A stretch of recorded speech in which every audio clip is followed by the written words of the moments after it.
कपड़े धोने वाली बहू। शादी के पहले से ही विभा को कपड़े धोने का बड़ा शौक था। कभी नल के नीचे तो कभी तालाब के पास। अरे मेरी नीली वाली लुंगी नहीं दिख रही है। विभा की अम्मा, कहाँ रखी है लुंगी?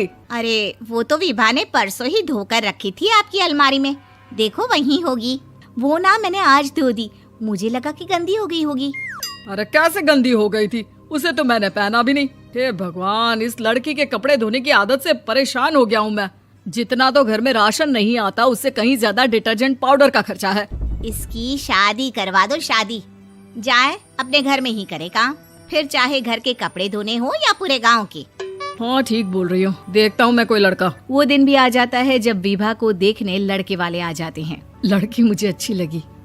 होने वाली सास कहती है, बेटी अगर कुछ पूछना है तो पूछ लो।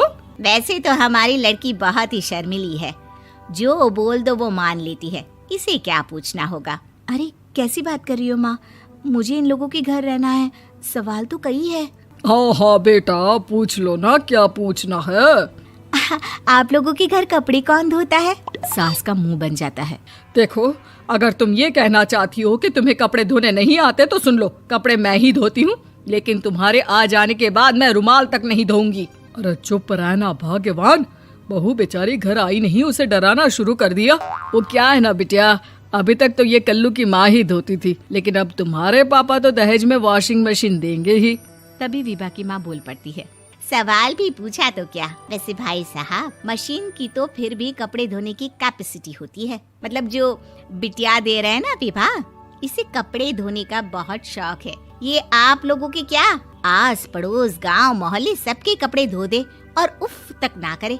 बाहर देखा नहीं आपने कितने कपड़े सूख रहे हैं?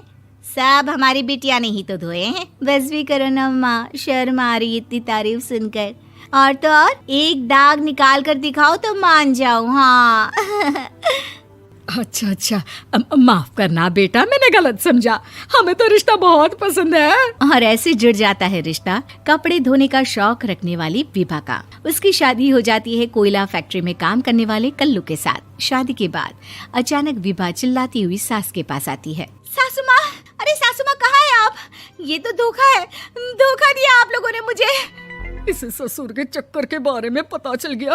अरे तो उसमें तुझे क्यों धोखा मिला है? अरे नल में पानी नहीं आता, कपड़े कैसे कब धुलेंगे?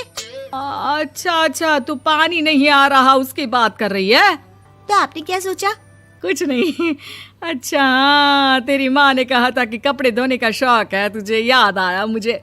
शौक बोलकर कपड़े धोने वाले मेरे जुनून को कम ना आके सासू माँ, कपड़ा धोना मेरा गुरूर है।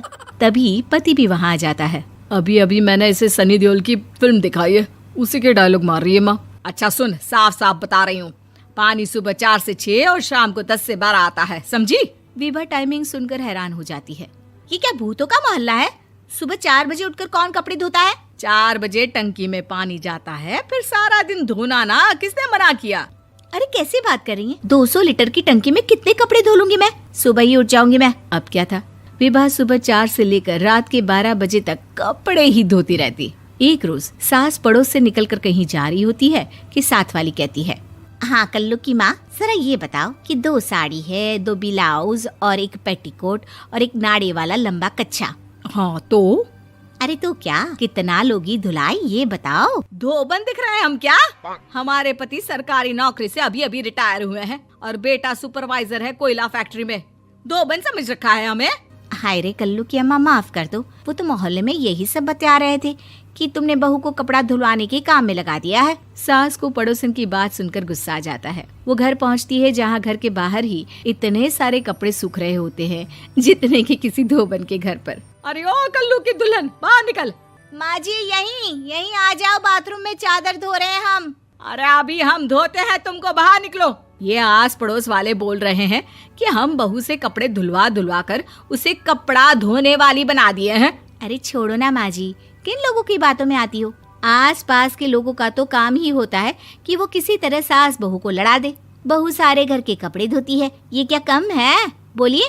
सास को भी लग जाता है कि वो बहू का ये सनकीपन नहीं छुड़वा सकती, इससे अच्छा है कि खुद ही चुप हो जाए।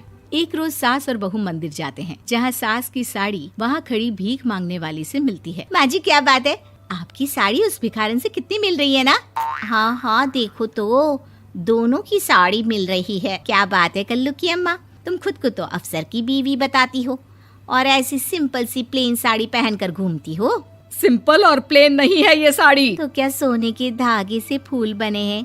कुछ भी सासू माँ, कुछ भी। हाँ बने थे इस साड़ी में सोने के धागे से फूल। मेरे पति लेकर आए थे मद्रास से स्पेशली मेरे लिए 10,000 की। ताहे भाई साहब इस भिखारन के लिए भी सेम टू सेम साड़ी लेकर आए होंगे 10,000 की।